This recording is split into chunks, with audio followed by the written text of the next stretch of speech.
یواش خسته نباشی، استقلال قهرمان شد. خودت صحبت میکنی چطور بود؟ بله اولا که حس عجیبی که راستش داشت. تبریک میگم به استقلال. خب به حال قهرمانی تلخی بود.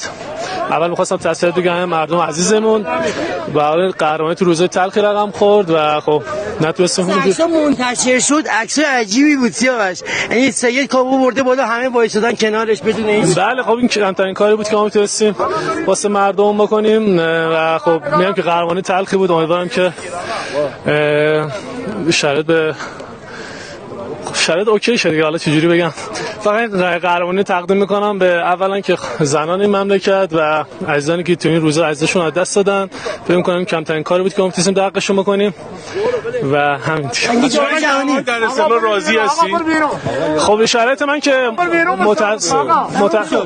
متأسفانه شرایط من خوب نیست، ولی خب اصلا مهم نیست. تو این روزای سخت اصلا کمترین اولویت زندگی من فوتباله و حالا امیدوارم شرایط خوب بشه. حالا هر موقع نوبت من رسید ان شاءالله بازی میکنم. جام جهانی که قطعا حق من بود تو 22 ستای جام جهانی باشم. حالا اتفاقات غیر فوتبالی رقم خود که من از فوتبال دور شدم و میگم که حالا اینم اولویت اول زندگی نیست، الان اولویت مهمتری داریم.